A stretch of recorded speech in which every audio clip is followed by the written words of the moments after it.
$50,000 guarantee ultimate stack at the Venetian today.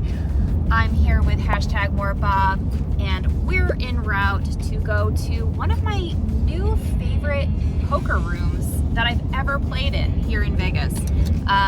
It is a brand new room. They opened, what, maybe 6 months ago? Something like that, 7 or 8 months ago. And the room is absolutely fabulous. And so far, we've been running pretty good. Yesterday, we played in a $640,000 buy-in, and we both made the final table. Final table. Yay. 9 players left from 130 players starting. We are playing for a top prize of just under $17,000. Let's go. Oh man, really? Nice hand.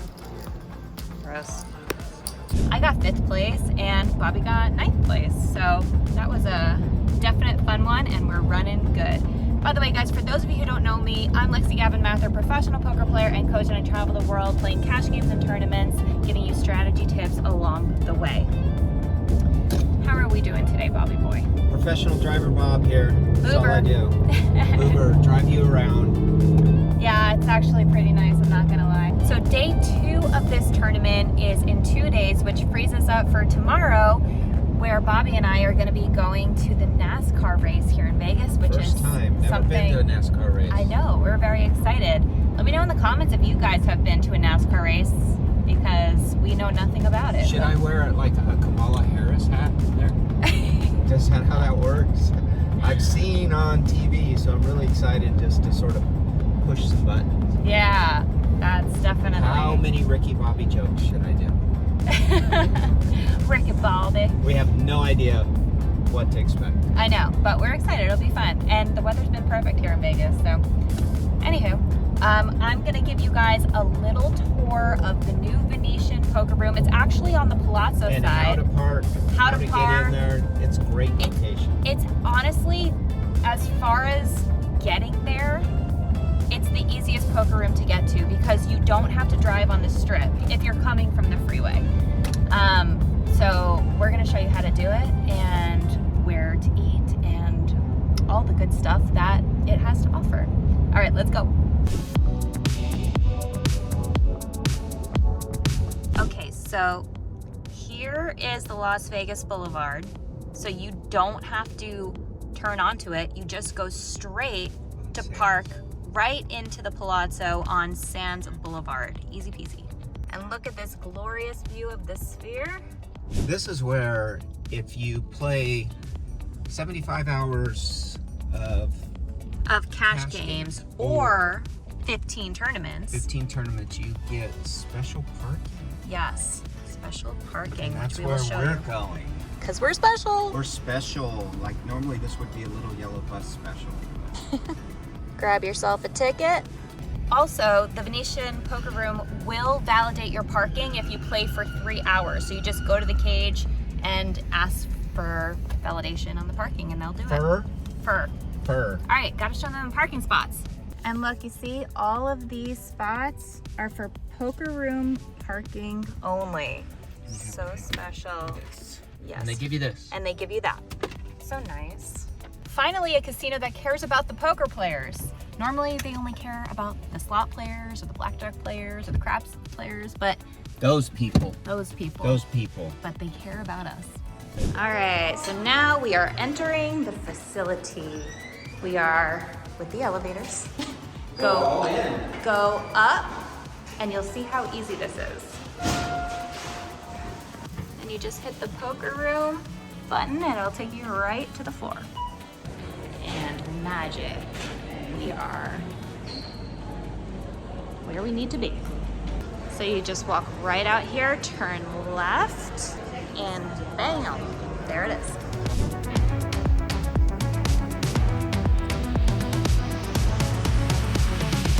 All right, so this is where you buy in. And then look at how giant the room is. So this area is where the tournaments generally play. And then up here are the cash games. But then they have this live stream area that is super nice. So a lot of the final tables here are live streamed, especially for the bigger events. And this is where they play. Look at that, it looks so nice. Yesterday I spoke with Joey Ingram, aka Poppy, for those of you who know him, and we were talking about doing a joint meetup game. Let me know in the comments if that's something that you guys would like to come to, if you're in the area, if you would fly in for it, let me know, and if enough of you think that would be fun, then I will make it happen. Another perk is they have free soda, water, and coffee, and the coffee machine is so nice. They have all kinds of custom coffee drinks you can make, like Americanos, cappuccinos, lattes, and it's all free. There's Bobby Boy waiting online to register. How cute is he? This is also the rebuy line. It's also the rebuy line. Ask me how I know. How's your smoothie? This is the dumbest poker video ever. It's not. They love you. Yeah, but they don't care about my whole food smoothie. It's very good. Hashtag not sponsored.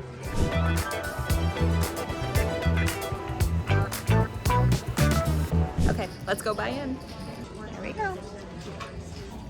Okay, thank you. But first, coffee. Eeny, meeny, miny, moe. And here we are.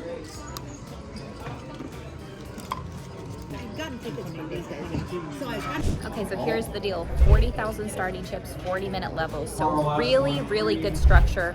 A lot of time, a lot of playability, and definitely the field looks pretty good. I don't see too many pros or regs, a lot of recreational players, so hoping we can run good. Tyrese for 2 and 3. Tyrese.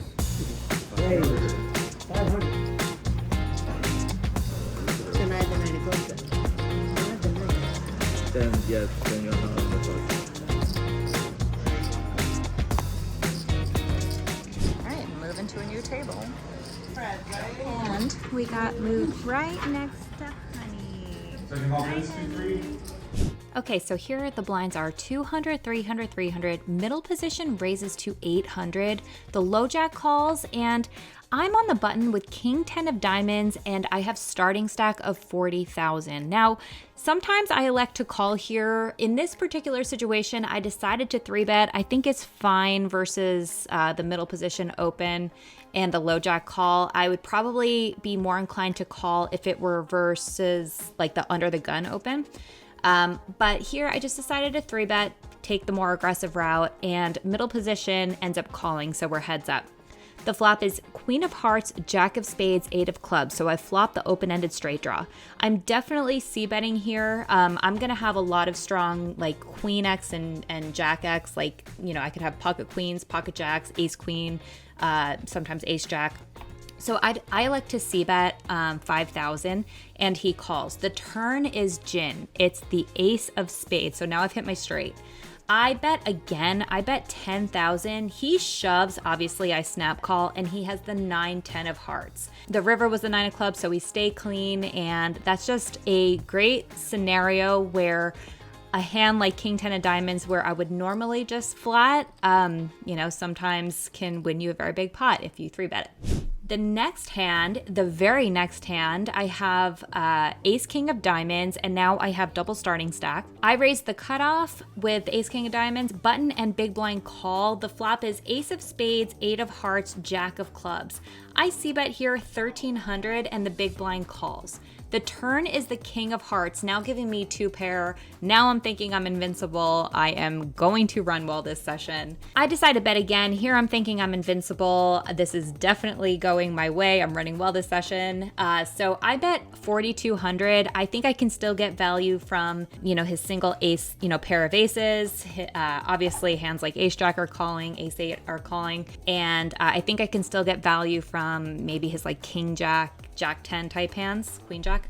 So I bet 4,200, and he calls. The river is the Jack of diamonds. I'm not loving this because I certainly do think that he has some jack combos, but I think I'd be missing out on too much value if I didn't bet for value. So I figured I would bet, and then if he raised, I'd just fold. So I bet 7K. He calls and mucks.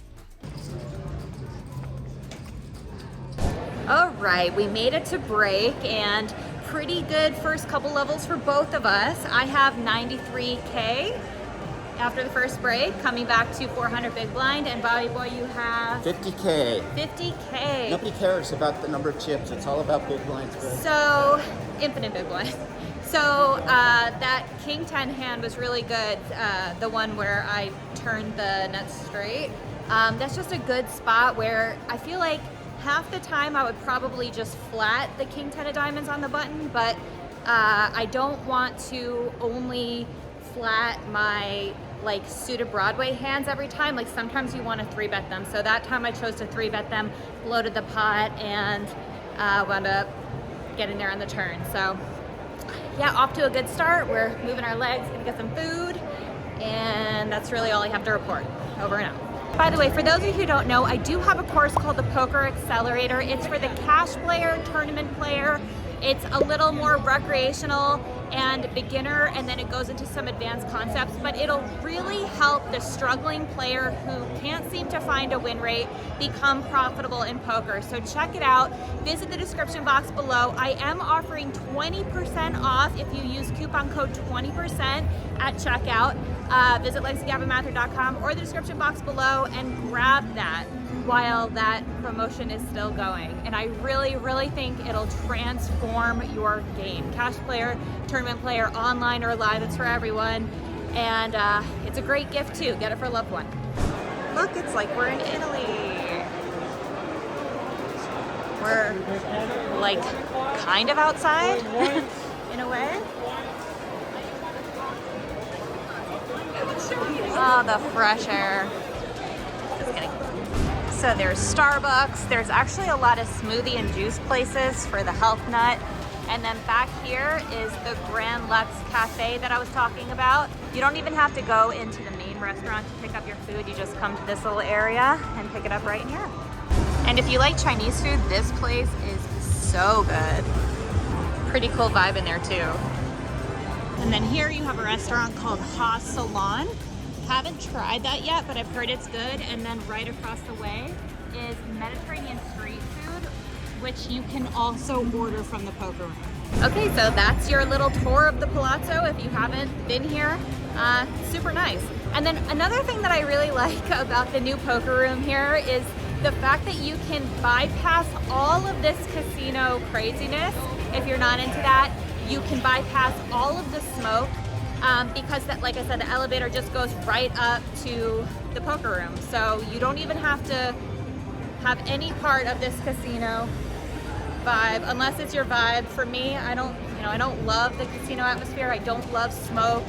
I don't love all the sounds, and you get away from all of that, which is unlike all of the other poker rooms that I've played at in casinos.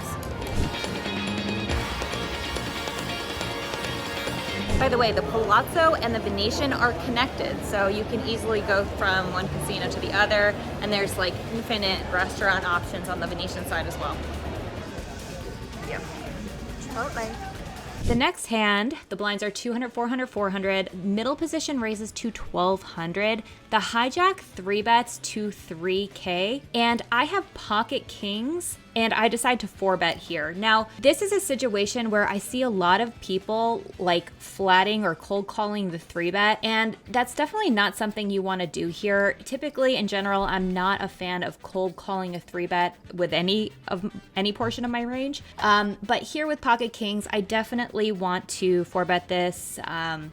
So I bump it up to 7,600 and the hijack calls. Now look at this flop. Can you believe this flop? I flop top boat, kings full of queens. I decide to check here. Now I don't know if I'm gonna get 3 streets of value from worse. I know that when he calls a 4-bet, he is gonna be pretty strong. So I think there is argument for betting, but I don't think it's gonna take flop and turn to get his stack all in by the river. So I thought I would just check and slow play my monster. The turn is the 9 of hearts, and now he bets 6K. I decide to 3-bet to 13,500. He shoves, I call, and can you believe what he has? The pocket queens for the flopped quads. Are you kidding me? This is the sickest cooler I've seen in a very long time. When you see a flop like this with kings, you're just like, okay, I'm good every time here. And no, it's not the case. Don't be fooled, people. You can definitely lose to quads. So that one was really quite annoying, and it put me back in my place, brought me down to earth, and then I'm like, okay, it's time to grind. Did that really just happen? What? Here we have king 3 of clubs in the cutoff, and we raise it up to 1,000. The big blind calls. The flop is ace of spades, 10 of clubs, 6 of clubs, so we flop the king high flush draw. I decide to c-bet here. This is a range c-bet. I'm gonna have all the strong ace-x combos. I like that we have the clubs. We only have king high. With our king 3, we have no showdown value. So I'd like to end the action here on the flop. And when we have 2 clubs on the 2 clubs board, we're blocking some of the combos that he's gonna be check raising this flop with. So I c-bet 800 and he calls. The turn is the 9 of diamonds. I want to be able to continue telling the story that I am strong. Maybe I have 2 pair, maybe I have 7-8. If I check the turn here, I can never represent 7-8, right? Because he knows that I'm going to be betting again for value and for protection on the turn with my straights. So I want to continue telling my story of strength. Plus, if we do get called, we do have equity to potentially hit our flush on the river. So I bet 2,200 and he calls. The river is the 3 of hearts. Now he checks, I check back, and he has ace of diamonds, 7 of clubs. So we lose that little one, but no harm, no foul. The next hand, the action folds to me in the small blind and I call. I'm pretty much not folding any of my range when the action folds to me in the small blind, especially if I think I have an edge on the big blind. So I call. If the big blind had raised, I would just fold here. And the big blind checks. The flop is queen of diamonds, 8 of hearts, 3 of clubs. So we flopped middle pair, bad kicker. I decide to check here. I think I can comfortably check call, and I wouldn't want to have to bet and then get raised because that would put me in a dicey situation. So I check and he checks back. Now the turn is the 8 of spades. We've now turned trips. And I'm definitely going to be betting here. I bet 600 and unfortunately he folds. The next hand, 300, 500 blinds. I raise 7-6 of clubs under the gun plus 2 to 1,200. The small blind calls. My friend Dustin in the big blind, who is a very solid player, he calls as well. The flop is king of diamonds, 4 of clubs, 8 of clubs. I decide to c-bet here. This is a great candidate to c-bet because I have the flush draw, I have the gut shot, but I only have 7 high. Plus, I am going to have a lot of strong king X. So I decide to c-bet here, and the small blind calls, and my friend Dustin in the big blind decides to 3-bet to 8K. Now, this is kind of an interesting spot. I went through all of my options. Folding is definitely not fun. I don't want to fold, especially if I, just had the 7 high flush draw, I would consider folding. I probably wouldn't. But when you have a flush draw and a gut shot, you have 9 outs for the flush draw and 3 outs for the gutter. Normally when you have a gut shot, you have 4 outs, but you have to take away one of the clubs. So with that, I have 13 outs and roughly 52% equity. So I definitely am going to be going with this, especially considering the re-entry was still open. So I decide to shove and put maximum pressure on him. I do think that he's gonna be check raising this flop as the big blind pretty polarly. He's gonna have a lot of like straight draw, backdoor flush draws that are gonna check raise. And so I figured, you know what, if I shove and he calls, I have good equity of getting there. And if he folds, that's a massive win. He wound up folding, and both players wound up folding, and I wound up taking that one down with the 7 high. Okay, the next hand, I raised the low jack with pocket 7s to 1,200. The cutoff and the big blind both call. The flop is great for me. It's ace of spades, 7 of spades, 10 of spades. So whenever you flop bottom set, you, especially multi-way, you want to fast play this. You don't want to slow play because for a couple of reasons, you're unblocking top and middle pairs. So the chances of them having an ace or a 10 to call you with is greater when you have bottom set. Also, there's a lot of draws. This is a pretty draw heavy texture. So there's straight draws, flush draws that you want to charge your opponents for. You want to deny equity from the draws.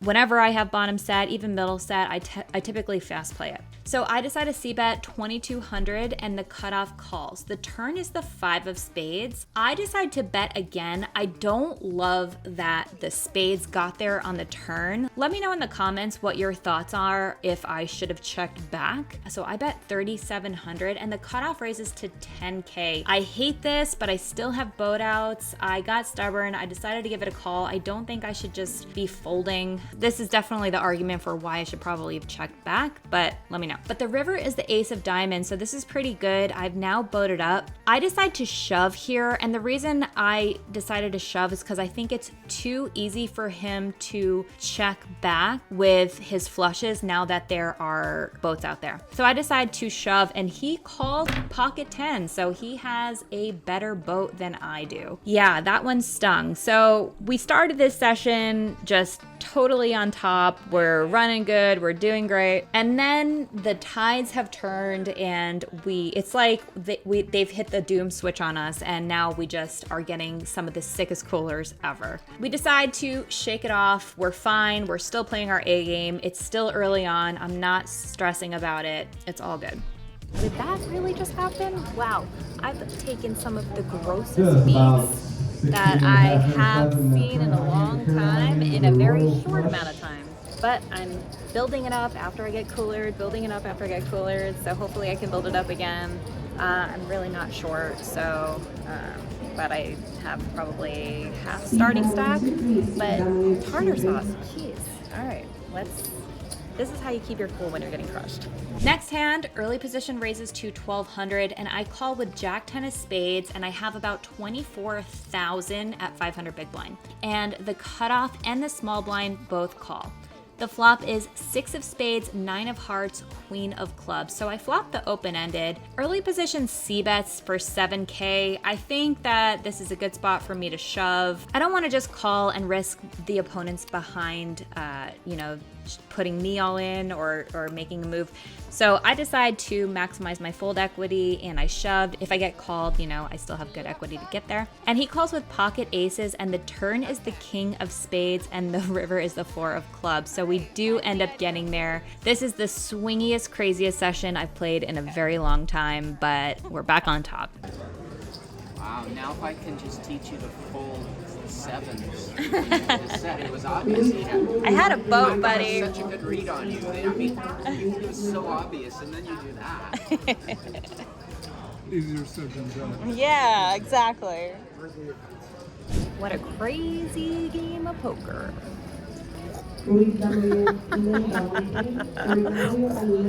It's like that game. Please don't do that. Do that, not that. I'm eating you. Okay, back to seriousness. Billing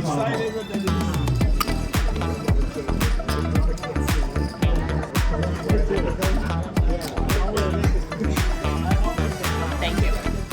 So that hand cut up open. I shoved the small blind with the ace king with about 20 big blinds. Good spot. Enough said. But here you can see I'm opening the queen jack of clubs, get called, and can you believe this flop? I flop the queen high flush. Like, what the heck is going on in the poker universe today? I really don't understand, but yay, good for me. Unfortunately, I did not get called. Okay, the next hand, blinds are 800. It folds to me in the small blind and I raise pocket tens. The big blind calls and the flop is 9 of hearts, 8 of hearts, 6 of diamonds. So this is a pretty good board for pocket tens. I c-bet 3,500 and he calls. So the turn is the ace of diamonds and I decide to shove here for a little more than pot. Maybe I should have check shoved. Let me know your thoughts, but there was a good chance that I was still gonna get called by some of the drawing hands and the player was a little bit more recreational variational, so he might even call off with like a 9 or an 8, and I think by me shoving also kind of looks bluffier. So I decide to shove, and he calls with ace of spades, 7 of clubs. So he wound up hitting the turn, which is very unfortunate. Damn, rebuy. Don't go anywhere, we're buying in right now. Maybe could have shoved that turn, but I decided to shove. It was a little more than a pot-sized shove, but I thought he would call me with a lot of his draws, and maybe like some of his 9x. Okay, new table. Okay, so here is the first hand at the new table. I raised pocket tens under the gun. We have starting stack of 40K to 2,200. The small blind calls, and the big blind is automatically all in for 100, so he's kind of like not even a player. So the flop is ace of diamonds, 5 of hearts, 2 of hearts. Good board for pocket tens. I see bet 2,500, and the small blind calls. Now, just thinking about the small blind's pre-flop calling range, I think that he's gonna have like some middling pairs. Like he could have 8s, 5s, and 2s, but I also think he's gonna have like a lot of like high Broadway cards, maybe like ace jack suited, king queen, king jack, things like that. So that's what we think his range is pre-flop. So I decide to c-bet for 2,500, and he calls. The turn is the ace of clubs. He checks. I decide to check back here. I don't necessarily think I'm going to get 3 streets of value from worse hands, and I don't want to have to bet and then have him raise and then me fold. So when I check back the turn, I think that I can comfortably call a lot of rivers. So the river is the 5 of diamonds. He bets 5K. I don't think I'm going anywhere. I think that some of his like heart combos are gonna bluff here. Maybe if he decided to call 6-7 suited from the small blind, that hand might bluff. So I decide I need to call here. I think my play would just be way too passive if I just decided to fold. And so I call, and he has ace-3 of spades. So he decided to call the flop bet with the gut shot. I mean, I guess it's fine, but kind of annoying.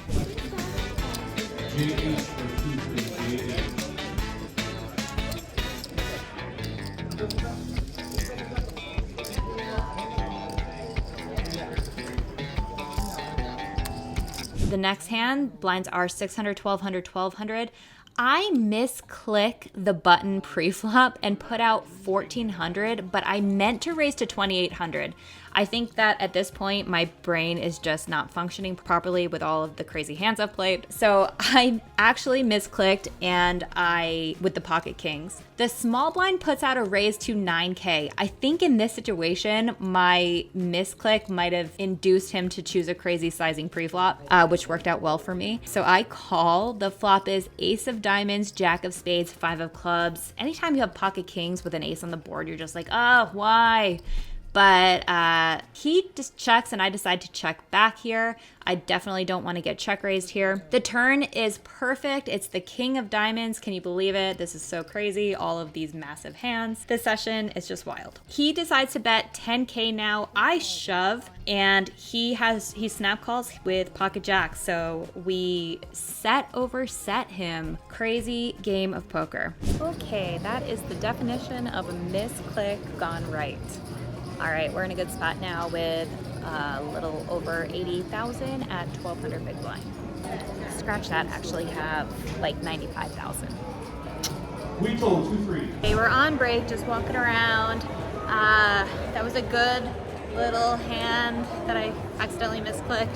So I have about 95K coming back to 1,600 big blind. I do like that they have 800, 1,600 blinds.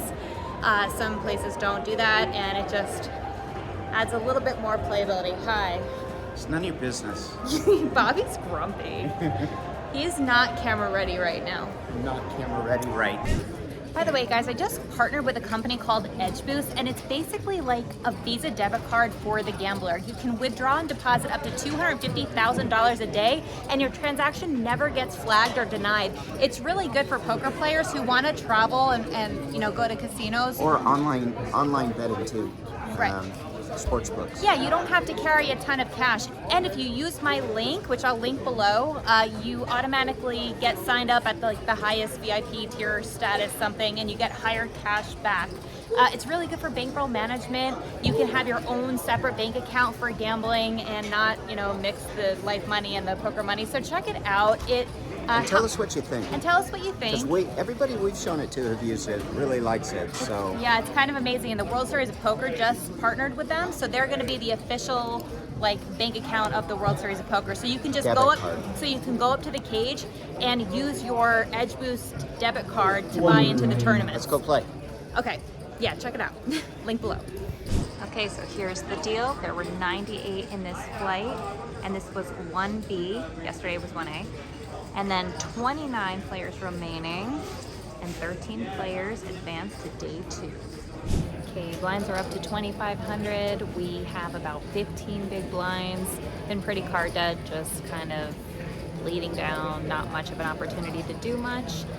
Played a couple hands where I c-bet and then had to fold, and got rivered on a hand that was kind of annoying. But anyway, so hopefully we can do something with this stack. We are 15 people from the money in from day 2.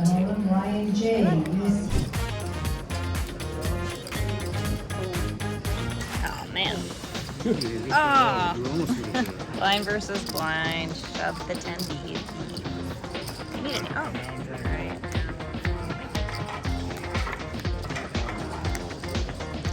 Get it in bad and win. So blind versus blind, I think it's a standard shove, 10 big blinds. When you're 10 big blinds and it folds you in the small blind, you're going to be shoving pretty wide there. You do have a lot of fold equity, and you're just up against such a wide range that you're just going to get him to fold a lot. But glad I hit an 8. And Bobby just came up to try to scare me, but it didn't work. Now did it? It did work, but you just didn't get it on. I just doubled with the worst hand. I have 15 big blinds. Go, Suck go, at poker. go.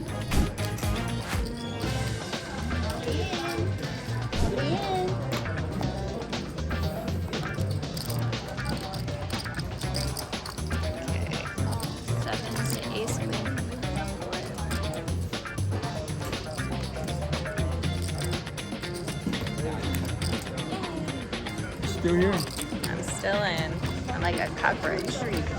The next hand, the blinds are 2K, 4K, 4K. It folds to me in the small blind, and I call with a Jack-3 of diamonds, and the big blind checks. This is another one where I think that if I had gotten raised, I would fold, but I'm definitely completing the small blind here. The flop is 10 of hearts, 5 of diamonds, 4 of diamonds, so I flop the flush draw and some backdoor equity. I bet 4K because I don't necessarily want to check call here. I think that if I had like ace-3 of diamonds, I could probably check call, or even king-3 of diamonds because you have some more showdown value with your kicker. But with a Jack-3 of diamonds, I decide to just bet and try to take it down on the flop. But he calls. The turn is the 2 of diamonds, so I've hit my flush. I bet again 10K, and he calls. The river is the 7 of spades, definitely going for value. I bet 22,000 and he folds.